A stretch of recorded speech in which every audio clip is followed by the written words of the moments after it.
So we'll start with Matt. Sure. I mean, what we tried to do is provide access to capital for our clients. A lot of clients, they don't qualify through traditional bank means, whether they haven't been in business long enough or the banks see their industry very risky business, and so they can't get those great rates. Also, we see especially within the past few years, of these online predatory lenders, where if someone's looking for capital, they go to these companies such as Kabbage, where people don't realize that they can charge them up to over 100% interest on loans. And so it's just it's tough right now for clients to get access to capital. Okay, great. Sure, Jonathan again from U Office. I think just to get right to the point, how do we improve downtown and what are some of the challenges? I think in Long Island in particular, where our buildings are located, taxes are a big issue. And when we go into buildings that are dilapidated and we see buildings, over the years that have really not, been attended to, a lot of the owners, don't want to necessarily put money into their buildings because they know that it's going to increase their taxes. And if they're bringing a tenant, they're not necessarily going to be able to go ahead and, make any profit. What we try to do is we try to work with the IDA, some of the local municipalities to be able to get some sort of, long-term tax breaks on the taxes, freeze them, so we can go into buildings, we can take buildings, renovate them, turn them around, put in, these tenants, and the tenants that we were putting into these, professional office spaces, we've tracked them for about 10 or 11 years. They, in fact, are shown to us that 50% of them hire from the local communities, from local municipalities, and what that does is that increases obviously extra, business for the banks, for the restaurants, for the local stores, in the area. And we've been doing this for about 11 years, and we've seen that all the buildings that we put up in Long Island have in fact created a lot of traction for the people that work local, to hire local, and to spend local. Great. And Tanya, can you answer that or address that issue in terms of downtown? Well, absolutely. I think with what we do, and I'll just ask you really a question. If you had an opportunity to go to a forum where you could literally have an opportunity to network with contract decision makers that could tangibly change the business complexion of your company today, is that something that would be of value? And of course, we would all say yes. Well, that is basically why we came up with this concept, because there was no event of this magnitude or of this type in the Long Island region.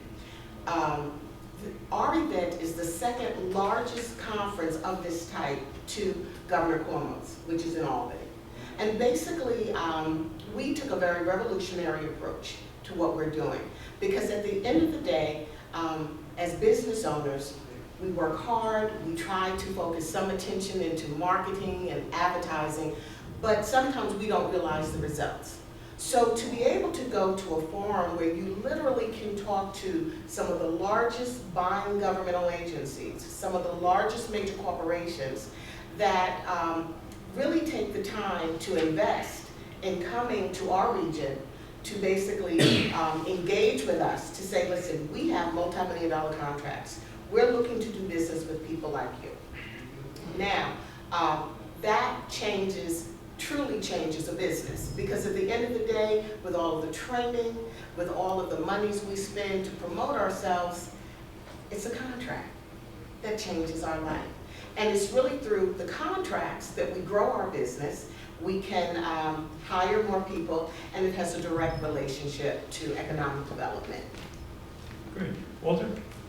I'm sitting here listening to the commentary, and I'm wondering if they didn't try to take a square peg and fit it into a round hole, bringing me in to speak with you all, but I'm going to give it a shot. My name is Walter Cotton, for those of you who I haven't had the pleasure of meeting. I'm new to Long Island, moved to Huntington back in August from the nation's capital. And I did bring a brief presentation. If you don't mind, I'll run through a couple of slides there if you throw that up. I'm most noted nationally for helping the disabled veteran small business community move the contracting performance with the federal government from just a little over 700 million to over 12 billion. And as a result of that performance, I was tapped by this administration to write the contracting section of the President's seminal jobs creation legislation, which was the Jobs and Credit Act of 2010. Being a expert in small business contracting, I saw a need to level the playing field for small businesses. How is this relevant to downtown? Well, I believe in the rising tide theory, right? I believe that if we stimulate the economy around downtown, right, the natural conveniences of downtown kick in, i.e. if we have more money in our pocket, we'll be able to take advantage of the kinds of conveniences that we used to enjoy in our downtowns of old, right? I work out here in Bethpage every morning. I live in Huntington Station. I drive over to Bethpage and I drive past what I think is somewhat of an eyesore. It's the old Northrop Grumman facility, half utilized, right, underpurposed. We have an opportunity to change that as a result of the information I'll share with you this morning. As I said, I'm most noted for helping the disabled veteran business community achieve a little bit over $12 billion in contracting. But more importantly than that, if you're following federal small business contracting statistics, you'll note that for the past 3 consecutive fiscal years, they've exceeded their small business contracting goal for the first time in history. That's also attributed to myself because of some innovative strategies we introduced to the small business community. I don't want to sound like the sharpest pencil in the butt, because I'm not. I'm blessed and highly favored, and necessity tends to be the mother of invention. So in essence, what happened was I needed to do something to be more successful with the investment that I made, and I secured my first contract using the strategy, which is the picture that you see on the screen there, which caused me to be the poster child for disabled veteran contracting. As opposed to taking that knowledge and being selfish with it, I saw fit to take my own dime and go around the country, because we servicemen and women are a part of a fraternity, right? And I knew my brothers in boots weren't going to be able to find their way to the information that I was able to find my way to unless somebody provided them breadcrumbs. So I went around the country on my own dime, evangelizing the good news of joint venturing, utilizing strategic alliances to qualify for federal contracts. Because if you are doing business with the government on a local level, on a state level, and historically on a federal level, there was one argument that was always used to keep you out of the business. We can't find qualified women-owned businesses. We can't find qualified disabled veteran-owned small businesses. We can't find qualified small businesses. Well, I found my way to this joint venturing capability, which allows us to dynamically engineer exactly what the contracting officer is looking for. So if you'll click Can we go next? yeah, move forward. As I said, as a result of my selfless effort, I developed relationships from the house to the hill to the agency. And click it one more time again, please, actually twice. If you go to the White House blog and you Google my name, and I always tell people a little joke here, I say, first Google yourself, right? And then Google my name. These are the kinds of things that they're saying about me. Click it one more time. This is the model that we want to proliferate throughout Long Island. And I'm here in Long Island because of love. The ladies are like that. Okay? The woman that I love was born and raised here, and she said, Long Island's a part of the deal. So we bought a place in Huntington Station, and I'm here. The benefit to the business community is that you have the nation's subject matter expert in jobs growth and jobs creation right here in your town, brand new. And I just unlocked $300 billion, let me say that again, $300 billion worth of jobs creation capability. And you all are the first in New York to hear about it, because the people in Albany are slow to the process. Utilizing this particular model is how we accomplished it, okay? Pay particular attention to this. Very, very simple approach. And for our lenders, you'll want to know this because these people are going to need your money. Basically, what we did was we took a group of preference-owning small businesses, right? Whether you're a woman, whether you're a minority, whether you're a veteran, and we connected you with an existing business that has the capability and capacity to meet the needs of the requirement that's on the contracting officer's desk. We created a joint venture between those two organizations that dynamically engineered the outcome that everybody said that they couldn't find. And we use that particular approach to move the contracting needle in small business contracting, right, from 700 million with the disabled veteran to over 12 billion. Can we move the slide forward? Okay, this is the result that we produced. Huge dynamic result. That rising tide that raises everything in its weight. Now, I'm, again, not going to be professing today to teach you all how to walk on water, but what I will do is I'll show you where the stones are, right? I'll help us get to the other side. Can we go to the next slide? And I'll make this very, very quick. These are the kinds of small business contracting results that we're talking about here, okay? This ain't Play-Doh dough. Longview Consulting, a one-man shop that started as an employee of one of my partner's firms, won a $1.4 billion, can I say that again? A $1.4 billion small business contract award. Microtech helped the Veterans Administration meet their goal using the same strategy for the first time, winning a $500 million contract. Same thing with the khaki solution at the bottom. Okay, so we're talking everything from a couple million to hundreds of millions, and there are tons of jobs that are connected to this. Can we move the slide forward one more time? Here's the legislation that I wrote, right? This is the Jobs and Credit Act of 2010, and what I did was I said, you know, somehow the invisible hand of large business got into the contracting arena, right? And it moved the cheese away from the policy of Congress. It moved the cheese away from small businesses. So something had to be done to level the playing field. And I gotta tell you, when I wrote this legislation, right, I was sweating because I knew that once it got into conference, that's where the House and the Senate get together to decide what's gonna go to the president's desk. I thought this stuff was gonna hit the cutting room floor. They didn't know what they were looking at, I'm assuming, because it did. And the seminal piece of this legislation is the last component. The mentor protege program for all small businesses.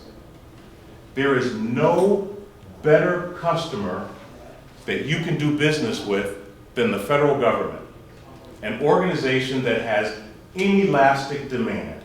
Year over year, they're spending the same dollar. If you can qualify for the business, you get a customer for life that pays you well.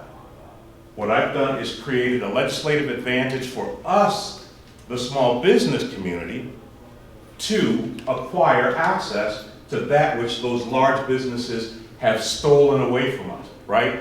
During this season where we focused on creating these large business contractors that became what? Too big to fail? No, they actually became too big to manage, right? Because they're offshoring jobs, right? They're offshoring profits. They're just not being good citizens, right? Good corporate citizens. We've changed that game. Can we move forward to the next slide? And I'll end this so that we can get into some Q&A. Did it well? You did good. Oh, okay. This is the power, folks. Most people don't understand that it is the policy of Congress to use small businesses in federal contracting to the maximum degree practicable. And there is a good reason for that.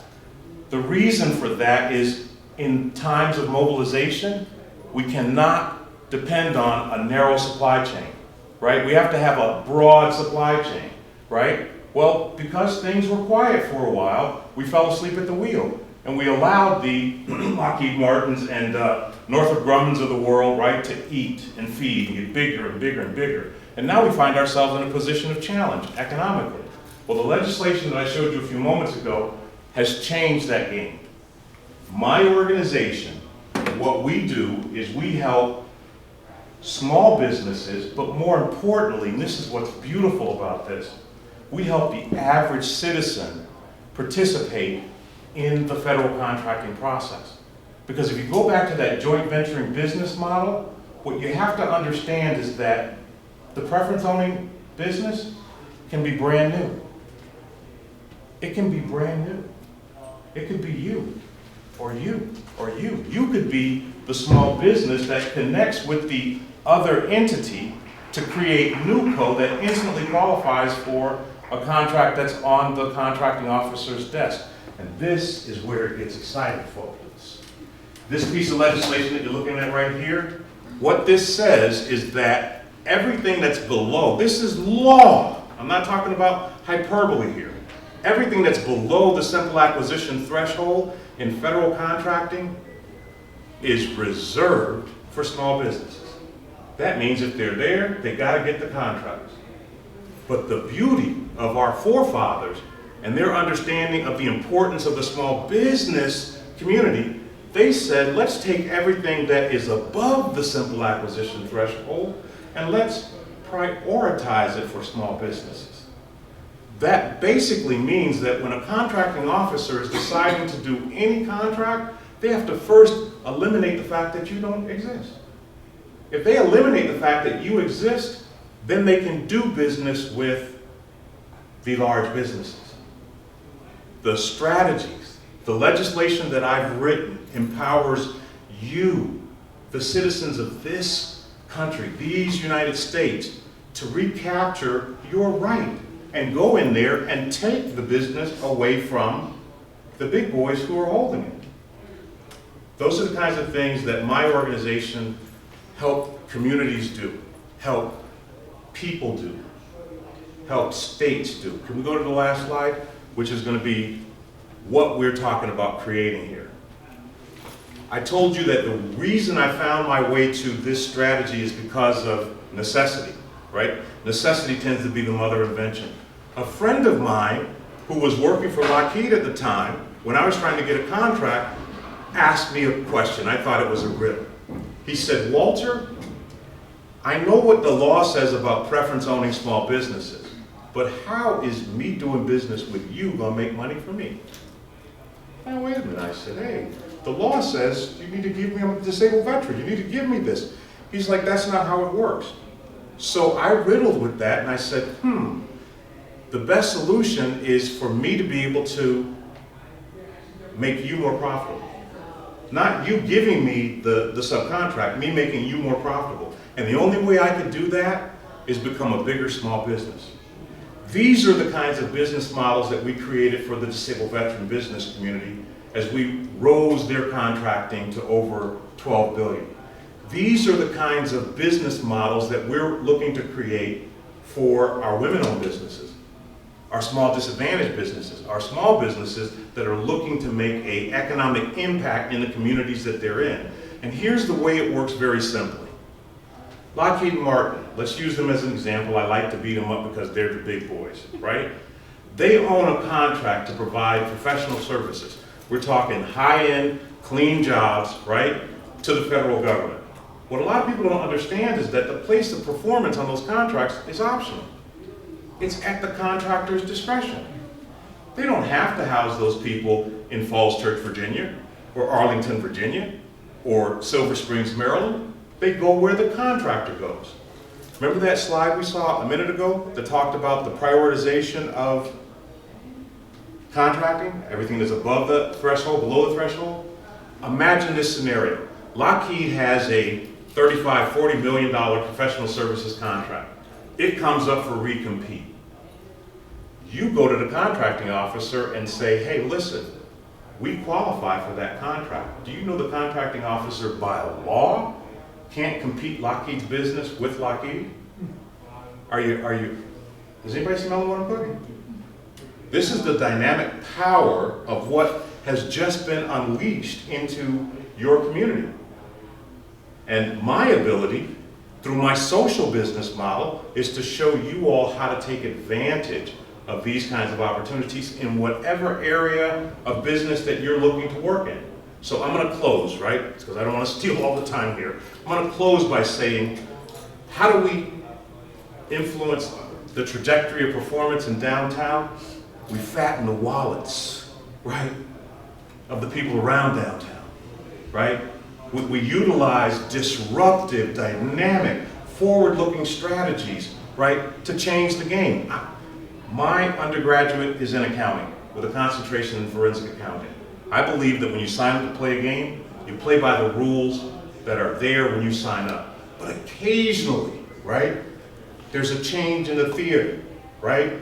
Like when the Iraqis came out with the purple thumb, after our experience there, which allows you to change the game. We're at that point in time right now. Let's move to the last slide, please, if you don't mind. Folks, What I've done is taken the requirements that are necessary for you to interface with this kind of a dynamic opportunity, and I've reduced the cost of it to the point where any man or woman can afford it. So if you're looking to make a contribution to your community, give the ball guy a call. Very good, Walter, thank you very, very much. That was awesome. It's nice to know that the dollars, and I think Eric touched on that this morning in terms of the federal funds, and how the federal monies go down to Main Streets. I think that's important for us to see the flow, but it's also important to understand it's also a thank you to our veterans and to our disabled veterans. I'm glad to hear the program, I'm glad to see the legislation, and most important, how does this affect us in terms of the downtowns? Development of the downtowns, it's not just programs, it's brick and mortar, it's obviously planning, and it's a question of, I know Francesca's here from the Nassau Chambers of Commerce, in terms of all the downtowns in Nassau, and Gina and I from Suffolk, so we all see a different downtown. I'm curious, just go around, I want to know what towns or villages you guys are in. We're in Glencoe, we're in Great Neck, Long Beach, Cedarhurst, Right. Huntington. Lowell, Up. Town of Brookhaven. Pretty much all the towns in there. Right? Baldwin. Albany? Huntington. Yeah, we don't even know where. Hauppauge, and moving to Huntington too. I'm really glad to hear that. Okay, I think it's important that we focus on this. So I'm going to ask the panel again to let's bring it back to all politics and business is local, and the downtowns. We need to. What is the biggest challenge that we have? And I'm going to ask our panel, what do you think is the solution on how to tackle that? We'll start with Matt. Sure, I think the way we can tackle that is empowering entrepreneurs from the ground level. If someone has an idea for a business, let's support that. Let's see what they can do. Because if you empower that, that's how you get your community to build. Right. Yeah, I agree to what Matt said. That's exactly what we've seen, and that's the need that we've created, that we thought we've created. We saw there was a tremendous amount of need in 2002 when there was a recession, and everybody was moving out, and obviously the local businesses were taking a hit. Together, obviously, with what's happening with the internet nowadays, the internet put a lot of these local businesses out of business. We wanted to obviously find the need to be able to bring back the community, to revitalize it. So we specifically created this U-Office model to be able to keep the business locally. And I think, if you look at our, most of our tenants, they are entrepreneurs that are, staying local, Matt, what do you find is the vacancy rate in terms of where it's growing and where it's coming, and where it's growing and where it's succeeding it as well? Yeah, so it really depends upon the demographic, but most of our buildings, for the most part, are 100% occupied, before we even open them up. So we tend to have a model where we go and we buy 10,000 to 30,000 square foot buildings. We, outfit from, 20 to 60, local professionals, and there's a tremendous need for it. So with our model, we don't find any vacancy whatsoever. Obviously, in A buildings, B-class buildings, or C-class buildings, what is the price point difference on their square footage, price per square foot? Price per square foot usually about $150 a square foot, to $200 a square foot. The offices are anywhere from $500, to $1,200 depending upon what they are. For the most part, they are getting a tremendous discount because we're cutting out the middleman. We're directly dealing with the tenants, and we're giving them all the amenities that exist in a traditional office space building. So it's a one-time fee, a monthly fee of whatever the rent is. Let's say average is $700 a square foot, and they're getting their taxes paid. They're getting, all the local amenities, their Wi-Fi, their phone, internet, and all that kind of stuff. Tanya, can you just share with the challenges and where to go? Well, I think solutions to any of the challenges that we experience as business owners, opportunities. And I'm just so impressed with the presentation that I heard, because the model that we've created here in Long Island really facilitates from a statewide, city, and local level as far as opportunities for contracts. So I'm very excited to hear about the opportunities on a federal level. But I think with all of the issues that we deal with, at the end of the day, the solution, and I have this one main talking point, and that is opportunities. As business owners, we all need opportunities to contracts. And to be able to facilitate that, whether it's going to a forum, going to events like this, where you engage with people, you're able to learn different strategies, how to be successful. I think that's going to make the difference, because we can deal with solutions, and we can deal with problems. But at the end of the day, I think in order for us to grow our business, we have to be able to have major opportunities. Gina? I also sit on the Suffolk County Downtown Revitalization Panel, which is a panel that basically approves the grant monies that are going to facilitate all the chambers, the towns, bids, business organizations within Suffolk County. They have one in Nassau County as well, and I know there are, some people don't even know that it exists, that it's out there. But basically what happens is every year there's funding that's available from the state. And we have to obviously allocate those funds. And there's applications that go out to all the area chambers and the civics and the bids. Some of them don't even respond. There's money available. If you don't apply, you can't obviously get funding for it. So my suggestion is to, if you wanted to do something in the downtown, talk to the chambers, whether or not it's something that they've done in the past, but should definitely look into it, because the money has to be allocated. And it does, obviously, it builds the towns and invests in the towns every year. And without money, you can't get there. So that's my suggestion, is to look into that, to see where you can improve your area. Great, thank you. Walter, you're in Huntington Station, so there's a lot going on in Huntington Station. I sat next to Supervisor Petrone, who talked about the Renaissance downtown. From the ground up, what do you see happening in Huntington Station that could help our downtowns as well? Because that being one that will soon become one. You know, I'm really new to the area, so I'm hesitant to, you know, give my voice to what the current scenario is. But from a strategic perspective, I'm hearing innovation, right? I'm hearing words like, you know, forward-thinking innovation, because at the end of the day, we got to find that next big thing. We got to find that next big thing. We got to empower Geppetto to go and take that thing that he's got on his shelf, right, and finish it off so that we can get it out into the marketplace and make it the magnet for capital. So that's what I'm saying, innovation. We all talk about, and you heard this morning about mixed use. You know, David works on it, in terms of that, and everyone in their own way. What do they want to see in your downtown? Really, that's the question. Because at a certain point, it becomes a tipping of the scale, where you have too many apartments over stores, not enough. Maybe there should be more of the mixed use. Maybe there should be more offices mixed in with lofts and so on. Or is it parking? I can tell you, parking garages is something that, as we're struggling, sewers and parking is what was my takeaway this morning, and tax revenue, of course. But sewers and parking are a big thing. You know, if you build it, they will come. I guess the sewers answers that, and if you build a parking, they will park. But the real question is, what is the delegate about? Are we headed in the right direction? I guess that's my question. Are we going in the right direction? Are we focusing too much? Are we not driving 10 cars ahead? And I guess that's what we're going to start with our panel. I think we are. I mean, historically, I mean, you know, in the areas that we're in, if you see over the last, couple of years, there's been about 10,000 people that have actually come back in, to the marketplace with the studies that we've done. And I think you are, in fact, seeing that, with the focus on the local municipalities trying to build up the local communities. Great.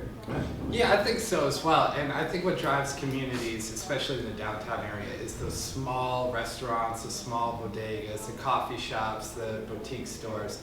Those are most of our clients. That usually gives it a feel and places people want to go and see different spots. Okay, Tanya? I'm thinking about some of the newer projects in the Long Island region with the downtown areas. And I think that this is really a prime time for small businesses. When you look at the model that they have, look at Wyandanch Rising. You're also looking at other communities, Renaissance Downtown, what they're doing, looking to do in Huntington, also looking to do in Hempstead, really will empower people, because you're almost talking about building a community within a community. to just really speak to a lot of what was being said here, the restaurants, entertainment, I mean, where everything is self-sustained. And so I think that that is really the direction that we're going in our region. Gina? I think we're definitely going in the right direction, but I think that one of the key components is the need for infrastructure to get, that has to happen. I mean, in order to really improve the downtowns, and if you don't have that key component, that's never going to fly. That has to happen, that's the one, we did a survey with the Suffolk County Alliance of Chambers of all of the chambers. We asked, what are their issues? What are their biggest concerns? The number one is infrastructure. Number two, downtown revitalization, and obviously they go hand in hand. And number three is access to capital. That was, I think that was Walter's point in terms of the money traveling down from DC from DC to Main Street. So that's an important aspect of it. And I think, and I have to point out because, you know, they've been doing it for 30 some odd years. So National Chambers of Commerce have been doing that and having the pulse on what the communities look. And I'm sure you've seen, Francesca, in terms of the change in your downtowns, correct? Absolutely. I mean, I think the only thing that really is coming into any downtown are chains. Yep. And you do not see any, you see people are elated because of Subway. Well, you might go and eat at the Subway, but ultimately that, even if they're franchises, that money is not being recirculated. They're spending the money, but that's peanuts. I mean, I'm from Plainview, which is adjacent to the Grumman facility. And I have a hardware store, and when Grumman was there as such a big dominant feature, we had medium-sized companies along the service road of the expressway that then fed the economy. Even though Plainview doesn't have a downtown, it helped Syosset and Woodbury and Huntington, everybody, because everybody lived around there. And downtown Huntington was a hub. You wanted to go downtown. Now all you see is Subway and Loft and Gap, and no small retailer is going to any downtowns because they can't get the money. I guess access to capital, seeing what we're doing. I guess the big question, and this is kind of tugging on Eric's suit when he hit the regional planning, because that's something I know in Suffolk. The Suffolk County Executive is looking at, coordination. Supervisor Patron said, we need more help on larger projects that bridge two different townships or two different villages that have an effect, a regional effect. I guess the question really is, and to the panel, and really I want to hear from the members who are joining us in this breakout workshop. What is important to you for a downtown? I guess, what do you think that we need to fix? I mean, I really want to know the problems, because I think the solutions, we could collectively mold the clay together. And I think I want to, we could speak up, but I'd like to hear from the audience. Can I interject something to that question? Because, I'm new to the area, so I'm coming from a different environment, a different perspective. And what I hear a lot that I'd like to bring to the community's attention is I hear a lot of symptom management. I don't hear a lot of root cause impact, right? And one of the intangible things that needs to be impacted is the geographic attitude, right? When I'm in Silver Springs or I'm in Adams Morgan, there's a pep in people's step. People aren't looking over their shoulders worrying about whether or not they're going to be able to pay their mortgage, or, you know what I mean? The economic environment emboldens the people, right? I think that there's a need for some root cause focus, and not rehashing of the same old ideas and Me Too kind of concepts. The innovation is the engine that produces the result that this young lady talked about, where the major anchor feeds the surrounding businesses that produces that rising tide. That's what I think these communities need. I think technology's made a big play. in terms of everyone. We walk around with a computer in our pocket, hold a cell phone. So where did we have that 25 years ago? I mean, technology right now for parking garages and you know, apps. And my daughter says, we need an app for this, you know, Dad. So I say to you, I guess the technology is a big part of it. Are we headed in the right direction? Should we be focusing on something else? We obviously, apartments over stores were something that no one wanted to hear about 10, 15 years ago. Is that something that we should continue? Is there a balance to it? Should be more mixed use? Question to the audience. Okay? You see a lot of it. I'm picking on you because you're showing up. Sure. No, I was just thinking about, I live in Huntington, I'm thinking Huntington's very popular, but there are few retail stores. There's a lot of restaurants, there's a lot of bars, there are chain stores, but all those little retail outlets seem to have disappeared. And I think it's probably in large part because of the rent that people have to pay in downtown Huntington. So is it possible for municipalities, is it even desirable, or is it anti-competitive for municipalities to subsidize rents somehow, at least for new businesses? Is there a way around that to bring those small businesses back? Okay, good question. Good question. We have a business that we put in Huntington Village. We selected to put it there, and it's done well for us. We have a couple businesses. One of them is a law firm. Part of what attracts us in Huntington is the vitality. Absolutely. Our challenge is hiring good staff. And what we've been able to do is recruit college graduates from around the country to move to Huntington. The challenge we face, housing, transportation. We've interviewed people who live in the city and are willing to commute to Long Island. Wow. You get reverse commute. But the transportation doesn't quite work. So it's that type of infrastructure, and my development knowledge, if I look at Huntington Village and why it's vital, why it's got that vitality, it starts, the forerunners are the arts. So you have the Cinema Arts Center, you got the theater, you have the Paramount, you have the bookstore, you have some galleries, and then things build around that.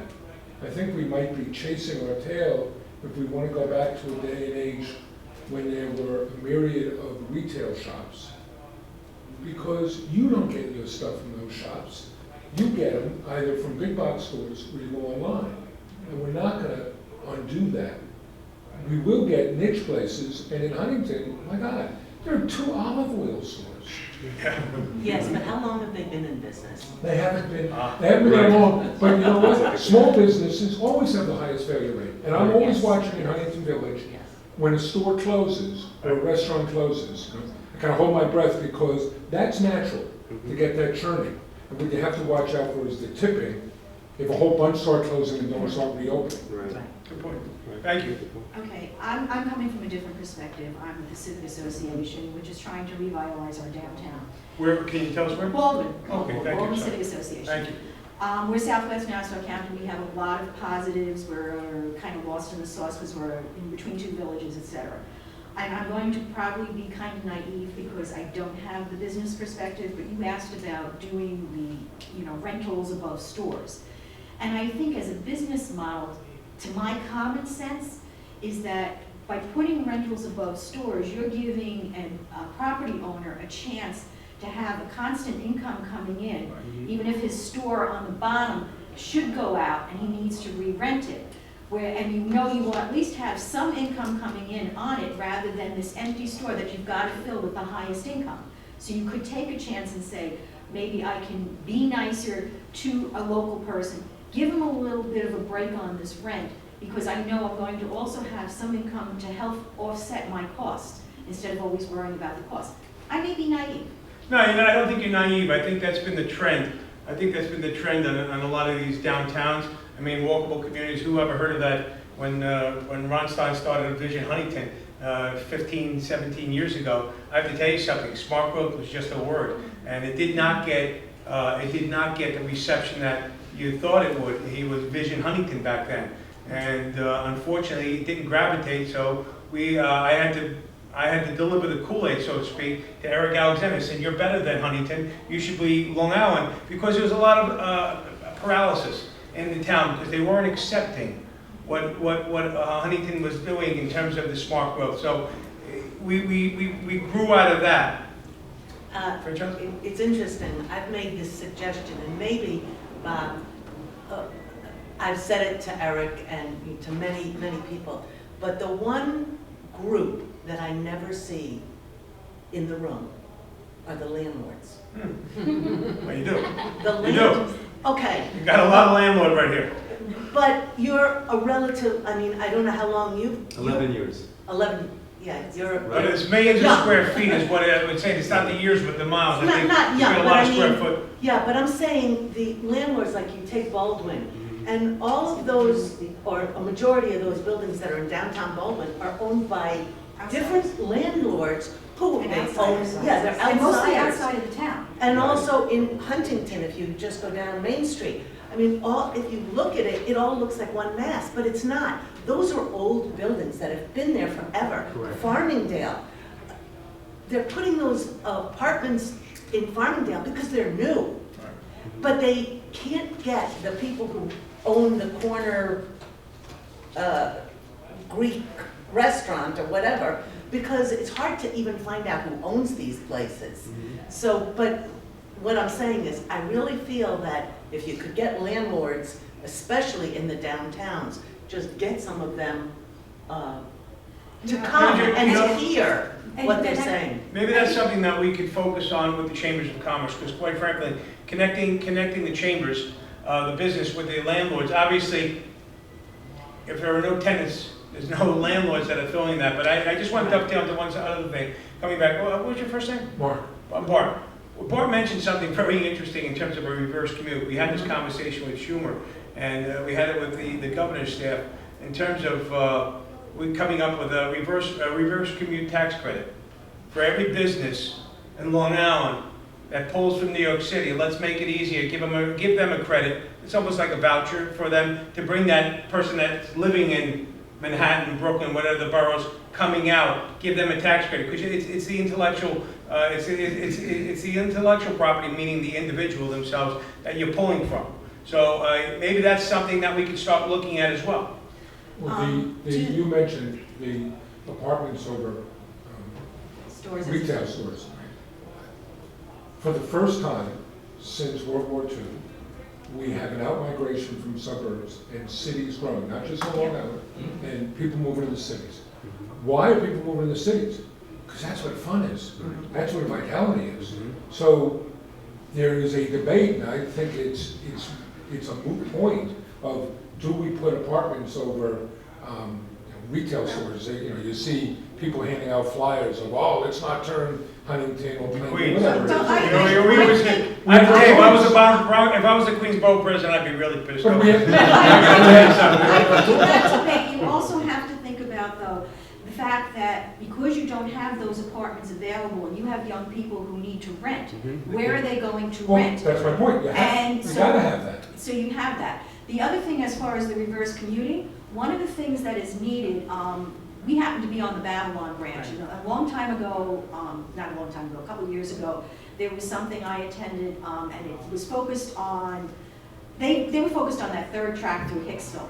But they said the Babylon branch was actually a hidden gem, because in the off hours, it had a half-hour wait in between, which was the maximum anybody would wait in a reverse commute. To say, if I have to go into the city, or I have to come out of the city or into the city on an off hour, and I only have to wait, I get to the train station, I have to wait a half hour, I can deal with that. But if I have to wait 45 minutes, an hour for my next train, then you start losing people to that reverse commute. Okay, good point. What I'm gonna do is I'm gonna ask one more question or a comment from the audience, and then we're just gonna do a lightning round closing, because we have to go to the next breakout session. Any questions in the audience or comments? No? Great. If I could just ask Mandy, just give us a recap of what you think, where we are, where we should go, and how does it help you? How do we help your industry? I mean, listen, I think we're moving in the right direction. I think, to your point, I think it would be great to get a hold of landlords. Some of the things that we're finding is that it's very, very difficult to revitalize these buildings that we would like to put into the communities, because You have a gentleman, you have families that own tremendous amounts of real estate that are just investors, they're not local in the area, and we like to be able to tap into that market, and I think if we can do that, I think that'll definitely be one way to be able to revitalize the other downtowns. It's a big problem for us, and I think if we can tap into that. Something that we can look forward to. Absolutely. Yeah, sure. So access to capital. This is why we exist, and a lot of small business owners don't have that. So that's what we need to do to build up these small shops. Great. Tanya? I will invite all of you to please come see me afterwards. I would love to talk to you about the event. We just had it September 24th. Mr. Rassel, I think you were there. Yes, you were representing Town of Iceland. Thank you for coming. And it's a wonderful opportunity. And when is the event? It's, I missed it. Well, it was September 24th. We co-presented with both of our county executives. So we will know the date, I'm sure, shortly. But we always have to. Oh, it was September 24th? It was already September Oh, I 24th see. of this Oh, year. okay. So it'll probably be around the same time frame I as see. next year. So I encourage all of you to take advantage of the forum. Gina? Again, I would encourage everybody to look into the availability of funds that are out there in your counties that you can find. Gina, if someone wants to reach out, I mean, it's nice to have money from DC. If someone wants to reach out to the county, how do we navigate that gauntlet in terms of, you're talking about putting money into the downtowns? How would we do that as a business? I'm new to this. I want to Google something and get it done. Right, well, it's not, I'm talking about it on the level from a chamber or a civic or a bid, okay? Okay. The monies that are available through the county and that we have to approve are chambers apply, bids apply, and they basically put a project in and they have to follow the instructions, which number one is key, to be quite honest with you. You could have a phenomenal project, and if you didn't follow the instructions on the application, it goes right out. And unfortunately, it does happen, but, and you have to follow the rules, but, go ahead, I can tell you. I'm just saying, you're saying with the planning commission. No, it's not with the planning commission, it's the chamber, if you're a chamber of commerce, the chamber, all the chambers, all the civics, all the bids, all those groups out there in your towns are getting applications. And a lot of the people don't even respond to the applications. Some of them do every year. They're getting applications from who? From the Suffolk County. Suffolk is different. No, Nassau, let me dovetail that. You do a lot with your IDA. Your IDA did your commercial. Yes, yes. Your IDA has helped immensely. Right. Excuse me, all the chambers.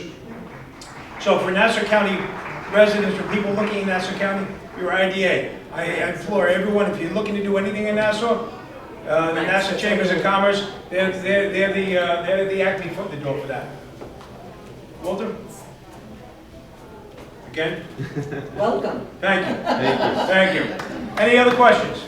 Comments? Well, I'm with the Town of Islip IDA. So we're starting to give assistance to mixed-use development, which is a departure from our old policy. And the policy objective we're trying to achieve there is to get the people into those housing units to support our downtown, stores and to revitalize the main streets. Now you guys, I used to work with Bill Maddox on a lot of. Yes, so Bill and I work. Okay, you guys do a great job.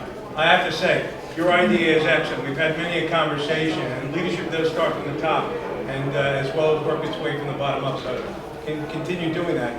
Thank you. Thank you. Anything else?